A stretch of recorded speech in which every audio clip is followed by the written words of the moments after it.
안녕하십니까? 고독한 낭독회에 와주신 여러분들 반갑습니다. 오늘 고독한 낭독회에서는요, 누구나 한 번쯤 읽어야 할 목민심서라는 책 준비했습니다. 목민심서는 조선 정조와 순조 때 실학자인 다산 정약용 선생이 오랜 시간에 걸쳐 심혈을 기울여 지은 시민의 지침서입니다. 목민이란 백성을 기른다는 뜻과 심서란 마음을 다스리는 글이라는 뜻이 담겨져 있는데요. 유배중에 있던 다산 정약용은 목민할 마음만 있을 뿐 몸소 실행할 수 없다는 뜻에서 붙여진 이름이라 말하였죠. 그런 이 책에서 지방 관리들의 폐단을 비판하고 백성들의 고통을 헤아리며 앞으로 모두가 잘 살기 위해서 목민관이 갖춰야 할 덕목들에 대해 세세하게 설명하고 있는데요. 목민관이라고 하면 오늘날 리더의 입장에 선 사람들과 크게 다르지 않습니다. 내가 나로서 어떤 마음가짐을 가져야 하는지, 내가 책임지는 누군가 혹은 무언가에 대해 어떤 태도를 가져야 하는지, 오늘 이 책을 통해 작은 죄들 하나하나 만나보는 시간이 되었으면 좋겠네요. 네, 그럼 누구나 한 번쯤 읽어야 할 목민심서, 오늘 고독한 낭독회에서 잠시 만나보시죠.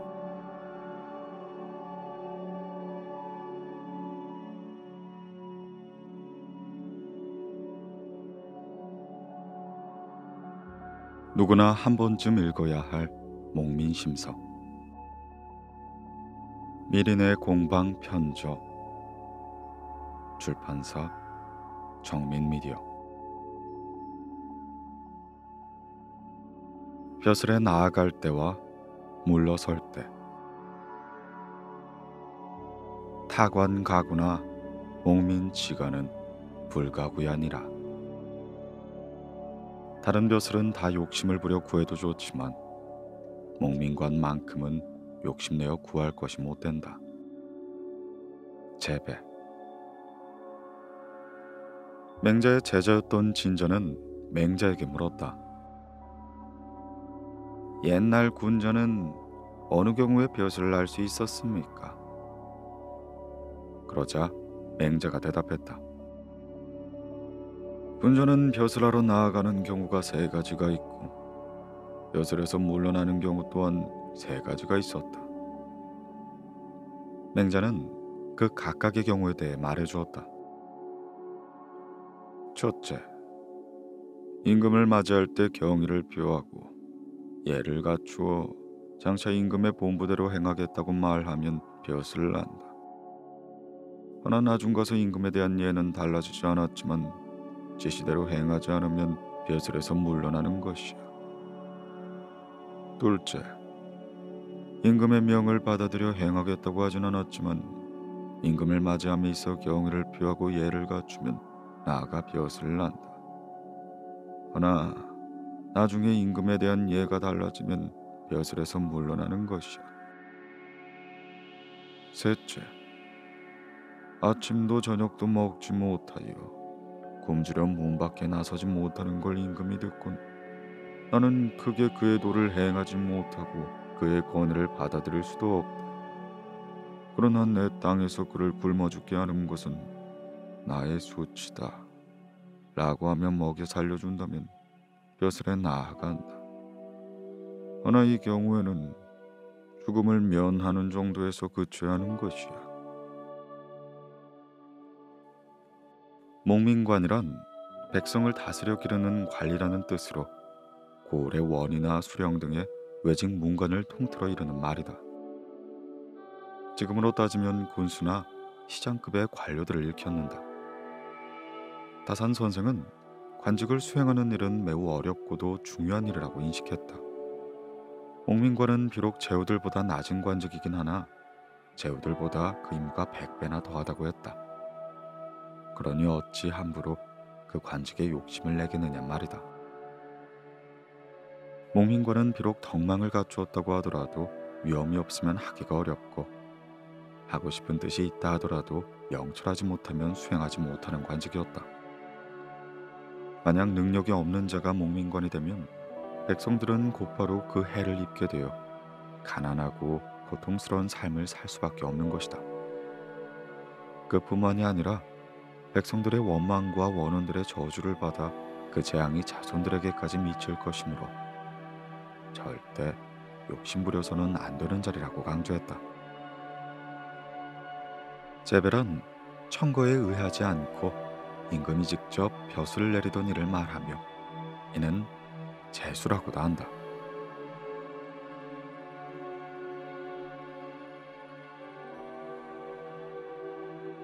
빗물이 새는 초가에 살았던 정승. 고려 말을 거쳐 조선 초기 세종 때 관직을 지낸 유관이라는 사람이 있었다. 그의 관직은 정승이었지만 그 신분과는 달리 매우 검소했다. 그는 평생을 학문에만 정진하여 경사에 밝고 지문에 능한 인물이기도 했다. 그러나 생활은 거의 신경을 쓰지 않아 울타리도 없는 오두막에 살았다. 이처럼 청렴한 생활상은 임금 또한 잘 알고 있었다.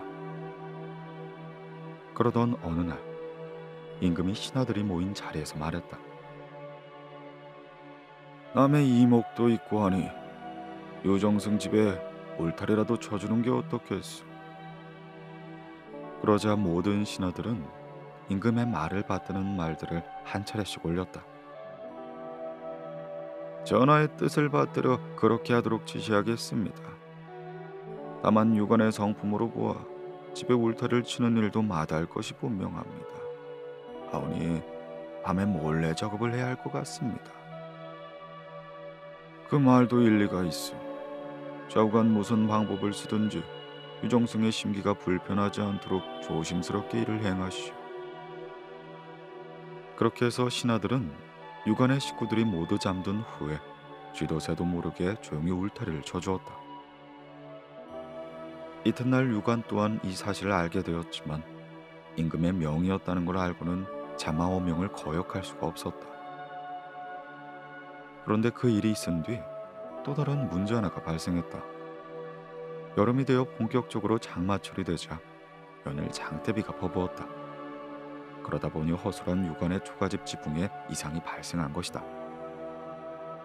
하루 이틀도 아니고 근 일주일 이상 폭우가 쏟아지자 낡고 오래된 유관의 집 천장이 이를 감당해낼 리가 없었다. 마침내 천장의 고인물이 땅바닥으로 떨어지기 시작하더니 아예 줄줄 빗물이 새어 방을 흥건하게 적셨다.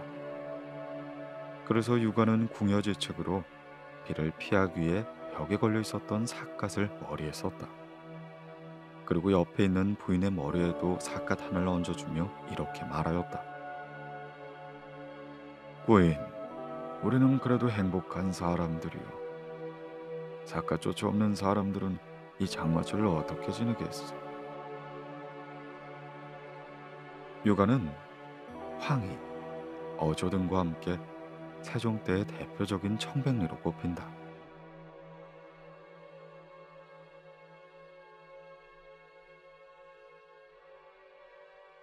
아들은 가마 타고 아버지는 종종 걸음. 금침포 견지 외에 능제서 읽으면 청사 지장냐라. 이부자리와 소문 외에 책을 한 술에 싣고 간다면 청렴한 선비의 행장이라 할 수 있다. 치장. 조선 중기 때 우의정과 자의정을 거쳐 1544년 영의정에 올랐던 문신 홍원필은 검소한 생활로 백성들에게 모범을 보였다. 하루는 홍원필의 회갑이 다가오자 자식들이 모여 의논을 한 끝에 큰 잔치를 벌이기로 했다. 그리고 얼마 뒤 이 소식을 들은 홍원필은 자식들에게 말하였다. 아니, 나는 지금 높은 벼슬에 올라와 있는 것 또한 매우 외람되게 생각하고 있는데 너희들은 그런 내 뜻을 알지 못하여 기생을 부르고 풍악을 울리며 잔치를 하려고 하더니 이 도대체 제정신들이냐. 아버지의 서슬퍼런 호령에 자식들은 결국 회갑년을 열지 못했다. 이처럼 홍원필은 몸소 검소한 생활을 실천했기에 그의 아들이나 사위들은 감히 사치스러운 생활을 할 수가 없었다. 특히 홍원필의 아들 홍섬은 영의정을 3번씩이나 지낸 명재상이었다. 홍섬이 판소로 있을 때의 일이다. 한 번은 홍섬의 어머니가 아들이 호사스러운 가마를 타고 행차하는 모습을 보고 매우 자랑스럽게 여겼다. 그리고 그 사실을 홍원필에게 자랑했다. 우리가 그래도 자식은 의젓하게 키웠지요. 부인에게 내용을 전해들은 홍원필은 불같이 노하며 곧바로 아들을 집으로 불렀다. 네가 아직도 내 뜻을 헤아리지 못하는구나. 반서라면 백성들에게 모범을 보여야 할 위치이거늘 이 같은 사치스러운 모습을 보여주다니, 그것이 결국 네 인덕을 짓밟는 일이라는 사실을 왜 모른단 말이냐. 서리빨 같은 훈계를 마친 홍원필은 아들이 탔던 가마를 다시 갖고 오라고 하여 아들을 가마에 오르겠다. 그런 다음 가마를 마당에서 계속 돌게 하고는 자신은 그 뒤를 쫓아 종종 걸음으로 수없이 맴돌았다. 그 모습을 본 홍섬은 너무나도 무안함에 그 후로 다시는 화려한 가마에 오르지 못했다. 치장이란 목민간으로 발령받아 부임지로 떠날 때 행장을 뜻한다. 이때는 벼슬을 얻었다고 해서 기분에 들떠 고사스럽게 꾸밀 것이 아닌 검소하게 해야 한다고 강조하고 있다. 옷이나 말, 안장 등은 예전에 쓰던 것을 그대로 사용해야 하며 데리고 가는 사람 수를 적게 하라고 이른다.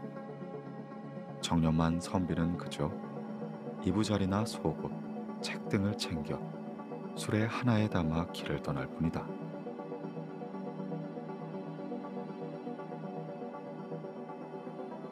망두속으로 잡은 범인. 시일에 유민 소지장이거든 기재비 의간이니라. 이날 백성들의 소장이 들어오면 마땅히 판결은 간결하게 해야 한다. 이사. 여러 마을을 다니며 비단을 파는 장수가 있었다. 어느 날 그 비단 장수는 산을 넘다가 힘이 들어 망두석이 있는 양지 바른 곳에 잠시 낮잠을 잤다. 그런데 한참 자고 일어나 보니 망두석 옆에 놓여 있었던 비단짐이 이내 보이지가 않는 것이었다. 필시 누가 훔쳐간 것이다.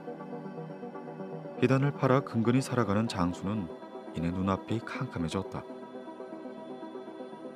이후 그는 잃어버린 짐을 찾기 위해 여기저기 애쓰다가 고래한 사또를 찾았다. 사또는 그에게 물었다. 아무도 본 사람이 없단 말이냐? 예, 그렇습니다. 무엇이라도 봤겠지. 한번 잘 생각해 보아라. 사또가 자꾸 다그쳐 묻자 장수는 얼버무리며 대답했다. 정말 본 사람이 없습니다. 망두성이 봤으면 모를까. 사또가 그의 말꼬리를 놓치지 않고 다시 물었다. 지금 망두석이 봤다고 했느냐? 예, 그렇습니다만.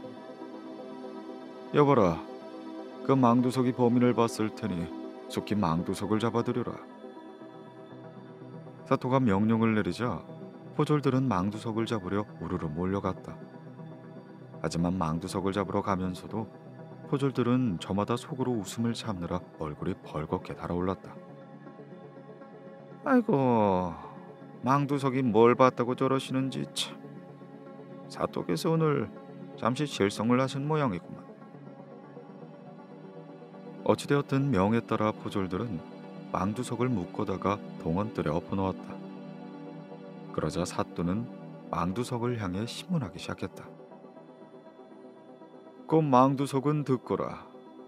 비단 장수가 비단을 옆에 두고 자다 비단을 잃어버렸다고 하는데 네가 범인을 보았을 테니 본대로 고하도록 하여라.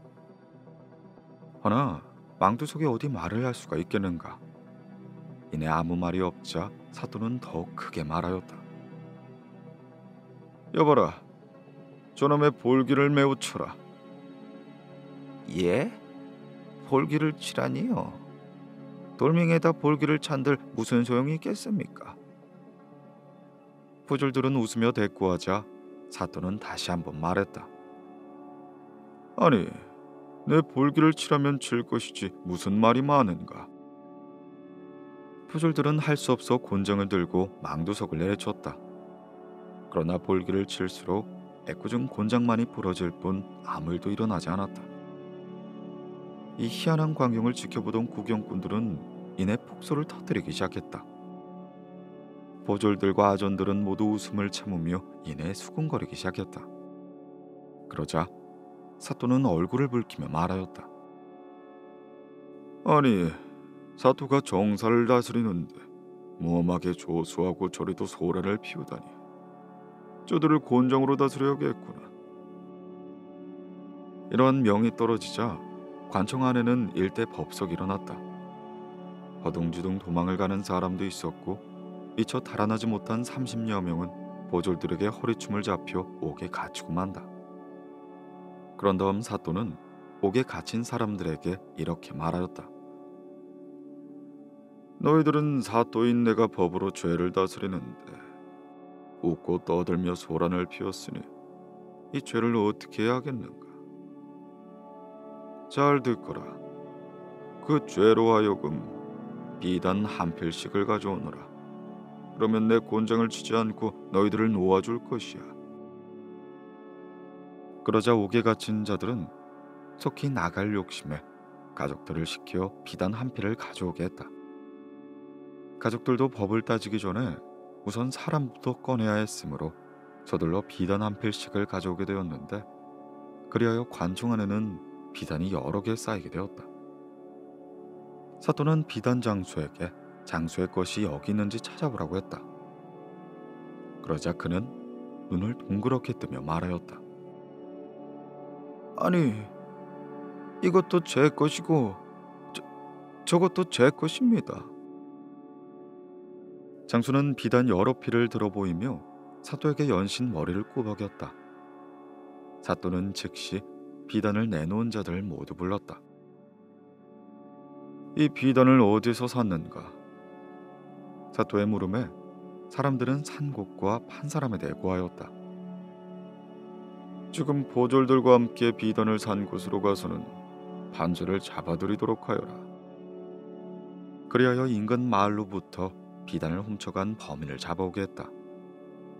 사또가 그 자를 엎어놓고 곤장을 몇 대 치자 그는 이내 범행 사실을 술술 털어놓게 되었다.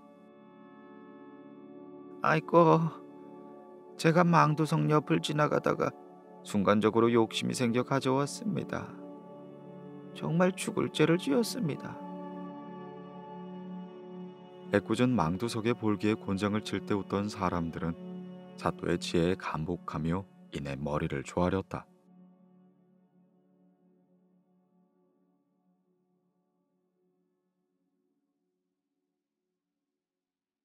마음을 맑게 하라.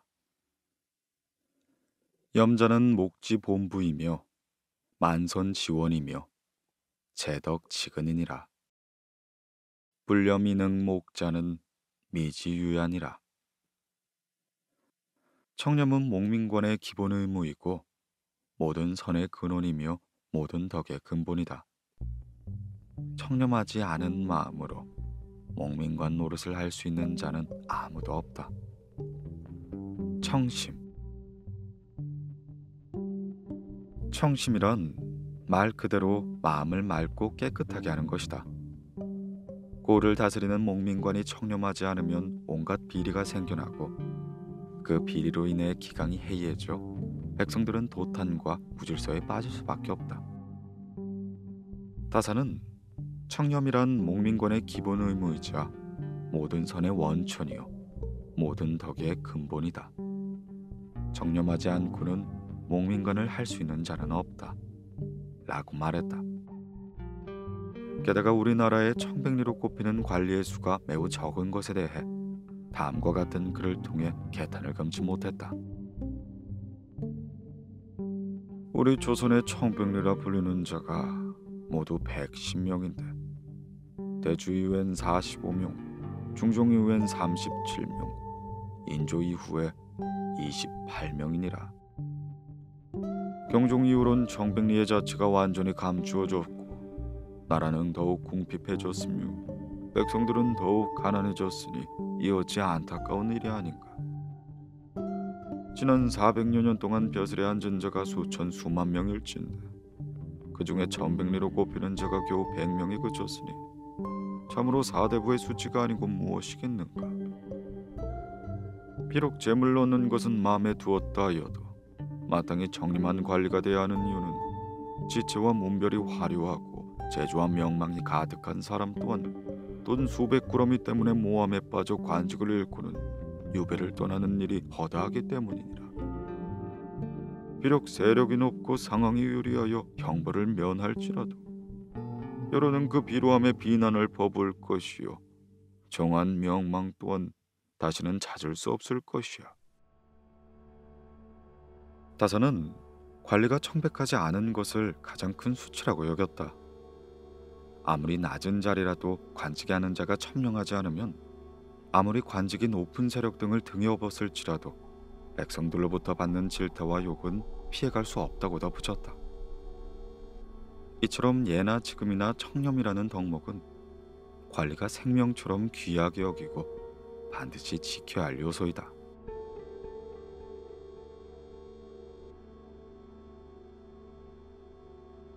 금덩이를 돌려준 선비.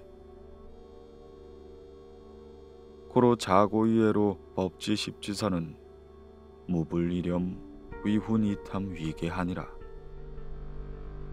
그러므로 옛날부터 지혜가 깊은 선비는 청렴을 교훈으로 삼고 탐욕을 경계하지 않는 사람이 없었다. 청심. 학식은 높으나 벼슬에 나아가지 않고 산에서 나무를 하며 생계를 이어가는 선비 하나가 있었다. 그러다 보니 산에서 장으로 오가는 시간이 너무 많이 걸렸고 당나귀를 구매해 시간을 줄여 공부에 열중해야겠다고 생각했다. 선비의 제자들도 스승이 당나귀를 샀으니 자신들을 가르칠 시간이 더 많아질 것이라며 기뻐했다. 스승님, 이제부터 당나귀의 몸을 씻기는 일은 저희들이 맡겠습니다.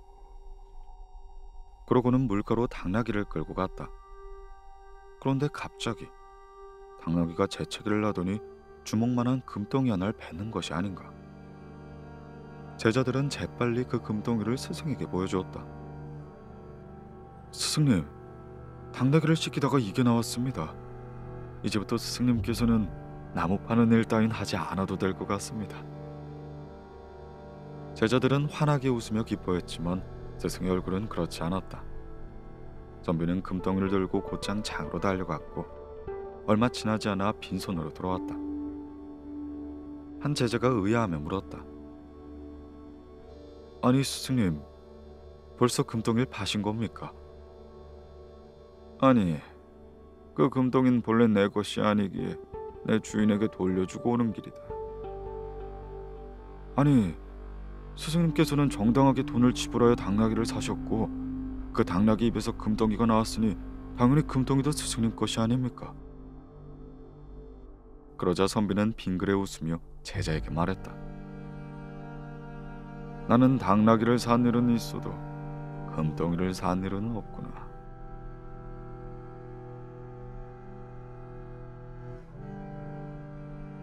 생선 한 마리도 뇌물. 하루의 지행을 숲을 비밀리오 마는 중야 소행도 조의 창이니라. 뇌물 주고받는 것을 누군들 비밀리에 하지 않겠는가만 반드시 밤중에 한 일은 아침이면 드러난다. 청심. 중국 춘추시대 송나라의 자한은 청렴하기로 소문이 났다. 어느 날 한 사람이 자한에게 찾아왔다. 지난번 선생님께 큰 은혜를 입었는데 그 보답으로 제가 평소에 아주 보물로서 귀히 여기는 것을 드리고자 가져왔으니 제발 받아주십시오. 그는 보석한을 내보이며 진지하고도 정중하게 말했다. 그러나 자한은 그의 진지함이 무색할 정도로 고개를 저으며 말하였다. 그대의 마음은 잘 알겠으나 내 그 보석을 받을 수는 없으니 나는 청렴한 마음을 보물로 여기요. 그대가 말하기를 그 보석은 그대 스스로가 보물이라고 여겨왔다고 하지 않았어. 그러니 우리 둘 다 보석을 잃지 않으려면 어떻게 해야 되겠어? 자네 말을 듣고 곰곰이 생각하던 사람은 그제야 발길을 돌렸다.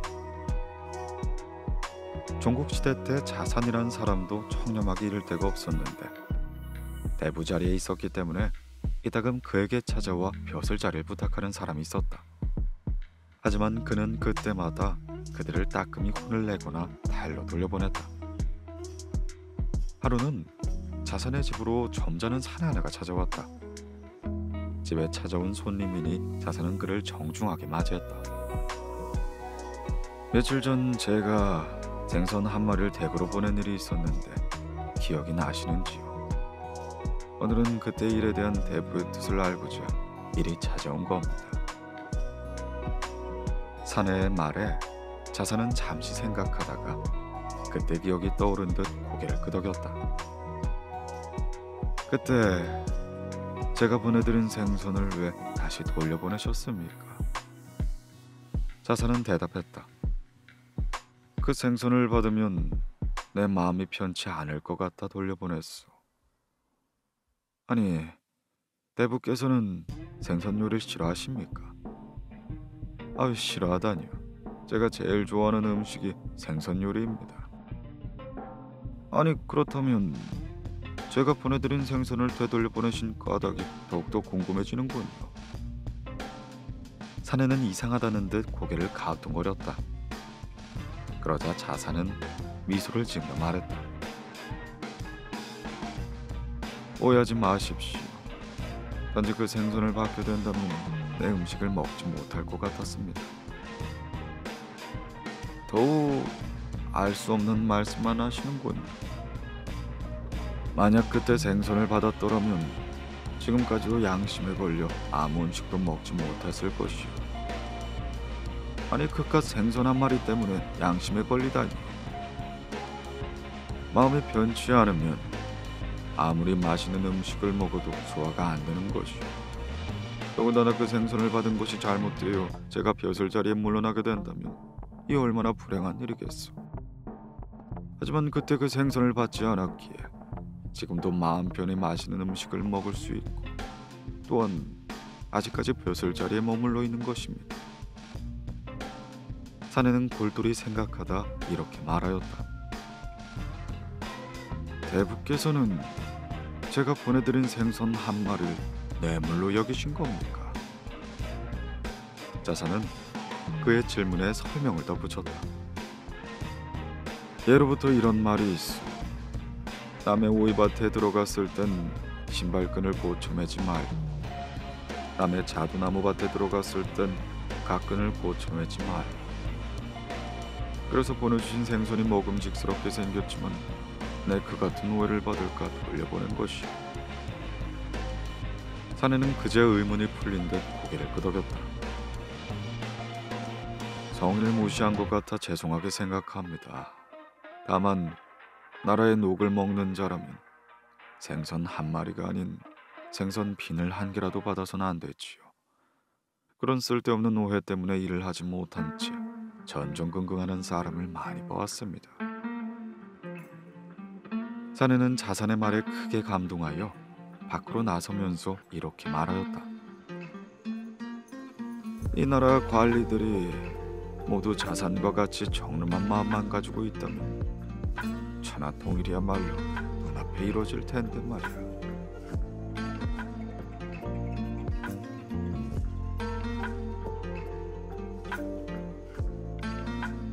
내가 알고 네가 아는 일. 괴유 지몰은 수양 미소라도 은정 기결이라 사이 행인이라. 선물로 보내온 물건은 비록 작은 것이라고 하더라도 은혜의 정이 맺어진 것이므로 이미 사사로운 정이 행해진 것이다. 청심. 후한시대 때 양진이라는 사람은 학문이 깊고 깨끗한 마음을 지니고 있었다. 그가 산동성에 태수로 있을 때 행처를 나갔다가 날이 저물어 창읍이란 고장에서 하루를 머물게 되었다. 그런데 그날 밤 창읍의 현령으로 있는 왕밀이 몰래 양진을 찾아왔다.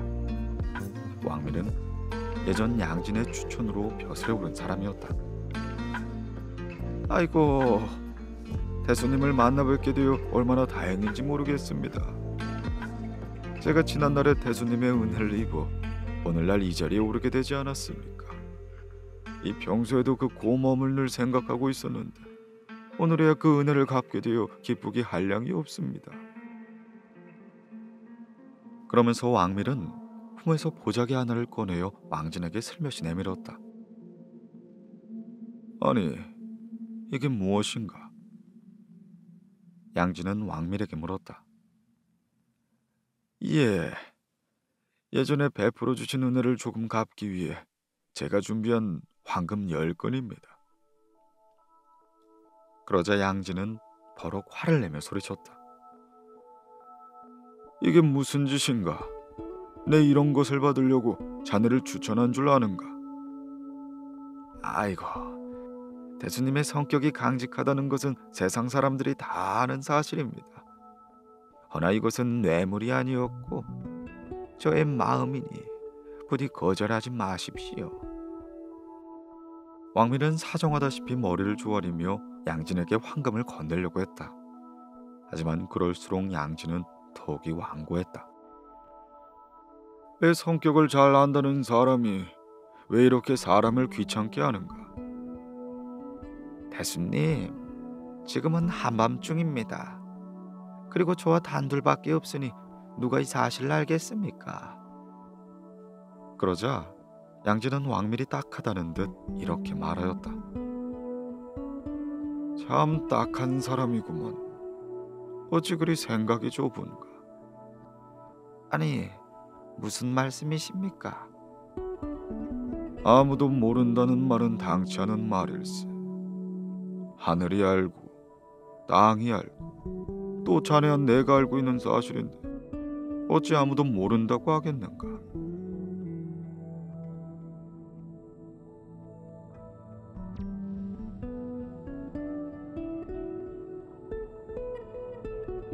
내가 누우면 999칸짜리 집. 조선시대 연산군 때 한간에 별스런 소문 하나가 나돌았다. 한양 남산에 999칸짜리 거대한 기와집이 있다는 소문이었다. 이 회개한 소문을 듣고 그 집을 보기 위해 방방 곳곳에서 사람들이 몰렸다. 하지만 소문을 듣고 상경한 사람들이 남산을 이잡듯 뒤져도 그런 기와집은 좀채 발견할 수가 없었다. 남산이 제 아무리 넓다 한들 한나절만 돌아보면 훤히 볼 수 있고 더구나 그처럼 거대한 집이라면 한눈에 알아볼 수 있을 텐데 999칸은커녕 100칸짜리 집터도 찾아볼 수 없었던 것이다.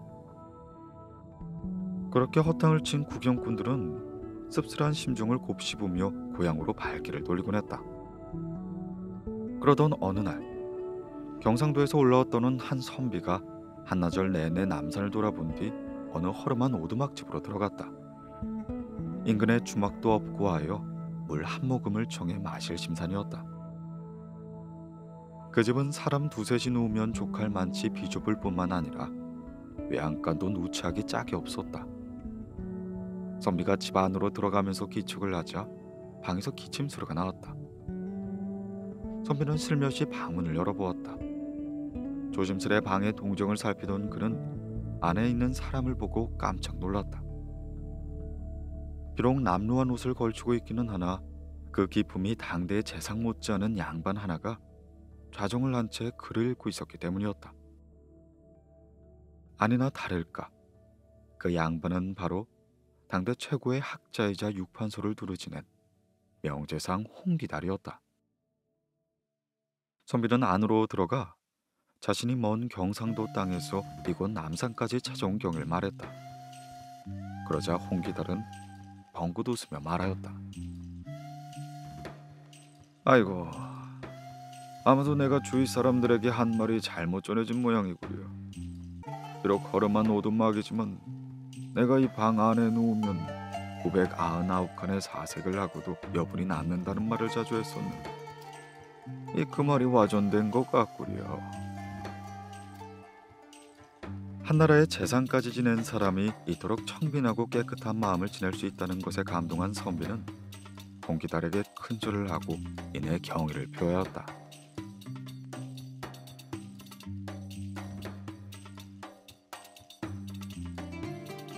청탁 편지를 뜯어보지 않은 청백리들. 범조 귀자 서로 이관절 상탁자는 불과 청신이라. 조선의 높은 관리가 사신을 보내어 뇌물로 청탁하는 것을 들어줘선 안 된다. 병계. 예로부터 어느 나라에서든 오전에 청탁을 올리는 일은 흔히 볼 수 있었다. 그렇지만 그 청탁의 유혹을 물리치고, 더 정확히 말하자면 청탁할 때 을에 따라붙는 물질의 유혹을 물리치고 자신의 신념을 굳게 지키는 것은 결코 쉬운 일이 아니었을 것이다. 중국 삼국시대 위나라 진태라는 사람은 병주 지방의 태수로 있었다. 지인들은 그에게 많은 편지를 보내왔다. 그러나 그는 편지를 일체 뜯어보지 않았고, 나중에 그가 다시 나라의 부름을 받아 상서에 됐을 때 받은 편지를 모두 돌려주었다고 한다.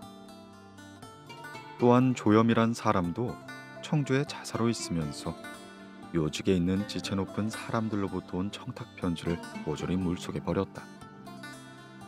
그리고 진나라의 공익이라는 사람 역시 청탁 편지를 받으면 그 즉시 물속으로 던졌다고 한다. 한 번은 정약용이 홍주 목사 유이에게 편지를 띄어 공사를 논의하자고 했다. 그런데 며칠이 지나도 유이로부터 답장이 오지 않아 나중에 연유를 물으니 유이는 이렇게 말하였다. 나는 원래 벼슬에 있을 때는 편지를 뜯어보지 않습니다. 그러면서 하인들을 시켜 편지함을 가져오게 하니 가득 담긴 편지들이 한결같이 뜯지 않은 채 그대로였다. 편지를 대충 살펴보니 거의 조정의 귀인들이 보낸 것이었다. 정약용이 다시 물었다. 내가 보낸 편지는 공적인 일을 의논하고자 한 것이었어. 이런 편지들과 종류가 다른데 어찌 뜯어보지 않았습니까? 유이가 대답했다. 그런 내용이었다면 왜 공문으로 보내지 않으셨습니까? 마침 비밀에 속한 일이었기 때문이었어. 비밀에 속한 일이었다면 왜 비밀 공문으로 하지 않으셨습니까? 정약용은 그 물음에 마땅히 대답할 말이 없었다.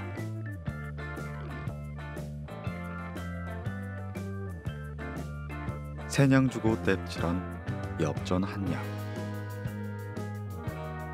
사용지졸은 부인 능진이라.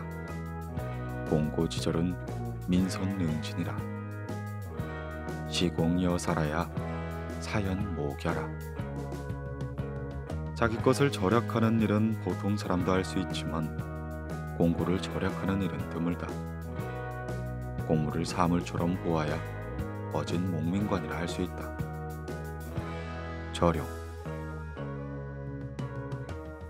마을 사람들에게 존경을 받는 한 정승이 있었다.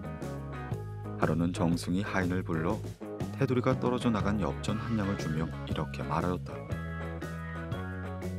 이 엽전을 가지고 대장간을 가선 떨어져 나간 테두리를 깨끗하게 땜질해 오너라. 하인은 그가 말한 대로 대장간을 갖고 한참 만에 돌아와서는 이렇게 고했다. 이 귀떨어진 엽전을 떼어서는 제대로 동정부시를 하게 고치려면 세냥이 들어간다고 합니다. 한 냥짜리 엽전을 고치기 위해 세냥에 돈을 줄 수 없는 일이지 않습니까? 하인은 당연히 정승에게 칭찬을 들으리라는 자신감에 당당한 어조로 말했다. 하지만 정승은 근엄한 표정을 지으며 말하였다. 하기는 네 말이 맞구나. 공전이 세 냥이라면 결국 두 냥을 미치는 것이니 당연히 그냥 돌아왔을 것이. 그러나 다시 한번 생각해보거라. 세 냥을 주고서라도 이 돈을 고쳐 쓴다면 작게는 내 돈 한 냥을 살리는 것이고, 그게는 우리나라 전체의 돈 가운데 한 냥을 살리는 일이 아니겠느냐. 만약 이 돈을 못 쓰게 되었다고 해서 그냥 버리게 된다면 결국 나라의 돈 한 냥이 줄어드는 것이야. 아이, 그거야 그렇지만은. 하인은 이내 기가 죽었다. 또한 대장장에게 세 냥을 주더라도 그 돈은 살아있는 돈이니 나라의 돈이 줄 리가 없고, 대장정의 수입이 늘어났으니 이는 나라 경제에 보탬이 되는 일이 아니겠느냐. 하인은 그 말을 듣고서야 비로소 고개를 끄덕였다. 자, 그러니 어서 대장장에게 세 냥을 주고는 이 못쓰게 된 한 냥을 땜질해 오거라. 하인은 정승의 큰 안목에 감탄하며 이내 대장간으로 달려갔다.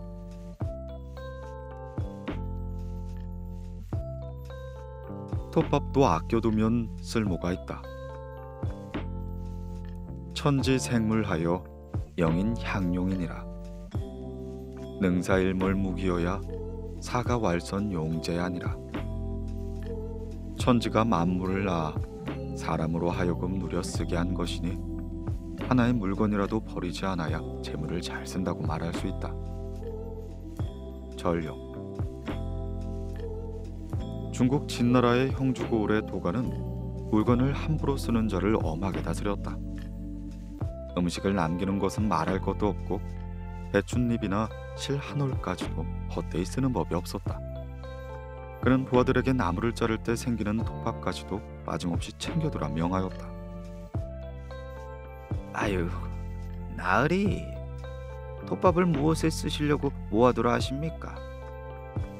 도간의 검소함은 익히 알고 있는 바였으나 쓸모없어 보이는 톱밥까지 챙기라는 소리에 부하들은 일면 짜증스러운 마음이 없지 않았다. 다 쓸모가 있으니 그리하도록 하여라. 허나 톱밥은 걸음으로도 쓸 수도 없고 공연히 창고의 자리만 차지할 터인데. 부하들은 투덜거리면서 그의 명령에 따라 톱밥을 자루에 넣고 창고에 보관해 두었다. 그해 겨울, 유난히 눈이 많이 내렸다. 봄이 되어 눈이 녹자 마치 큰 비가 내린 듯 길이 온통 진창이 되었다. 그때 도가는 창고에 쌓아둔 톱밥을 꺼내오게 했다. 고을의 길이란 길에는 빠짐없이 톱밥을 뿌려 백성들이 편히 다닐 수 있도록 하여라. 이내 부하들은 톱밥조차 아껴두면 언젠간 쓸모있다는 사실과 함께 앞을 내다보는 도간의 총명함에 존경심을 느꼈다.